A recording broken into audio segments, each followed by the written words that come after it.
Verse 2, I have loved you, says the Lord.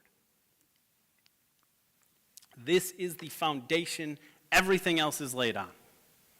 Every topic we're going to cover in the next couple of weeks, every critique, every rebuke, every challenge, every instruction, all of it comes back to this point here. And that's not just in Malachi, but really it is the foundation of the Bible, the foundation of our relationship with God. 1 John 4:19, we love because he first loved us. God made man when he didn't have to. God gave mankind everything it could want and need. Then we rebel against God, and God, since that time, since Adam and Eve sinned, he has continuously been pursuing us, and has been and will continue to. Romans 5:8, but God demonstrates his love for us in this: while we were still sinners, Christ died for us. I have loved you, says the Lord. What kind of love is it that God has for us?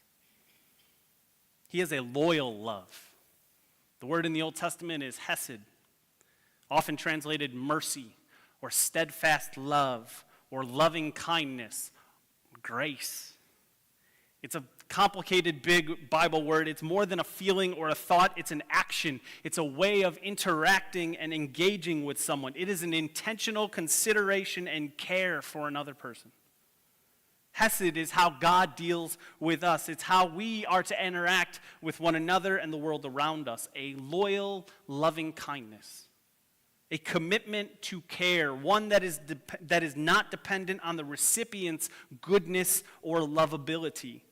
It all resides in the giver's desire and decision.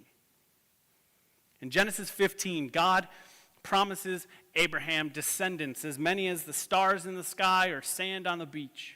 He also promises him a land to possess as their own, and he tells Abraham, you through your descendants will be a blessing to all the nations. God makes this promise with Abraham. He reaffirms this promise again, and in Genesis 15, we see this event happen between God and Abraham. When two people in the Old Testament days, when two people would enter into a covenant, a relationship with one another, what they would do to kind of affirm things, rather than just signing on a piece of paper like we do, that's boring. What they would do is they would take a bunch of animals, they would cut them in half, and they would make an aisle. And they would put one half of the animal on one side, one half of the animal on the other side, and all the stuff would kind of flow into this aisle.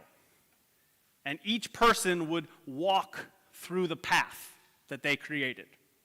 You would walk through this path, and in doing so, what you were basically saying is, if I don't keep my end of the covenant, if I don't keep my end of the promise that is being made here, then what happened to these animals should happen to me. In Genesis 15, verse 12, it says, the sun goes down and a deep sleep fell on Abram. And in that time, God, using a torch and also a fire pot, passed through those animals. God tells Abraham, get the animals, set up the path, and then he puts Abraham to sleep. And God alone walks through this path. What God was telling Abraham there was, look, we are in a covenant. I have made a promise to you, a binding agreement with you, and it's not about your fulfillment of it, Abraham. It's not about what you can do. It's not about what you have done. It's about what I am promising to do for you and be for you. This is on me, not on you and your faithfulness. That is hesed. That is loyal love. That is God toward us. That's Jesus showing up on earth. Living this life, enduring the rejection and abandonment and beatings and execution. Jesus, in his life, death, burial, and resurrection, is God's loyal love in action. That's how he loves us, with a loyal love.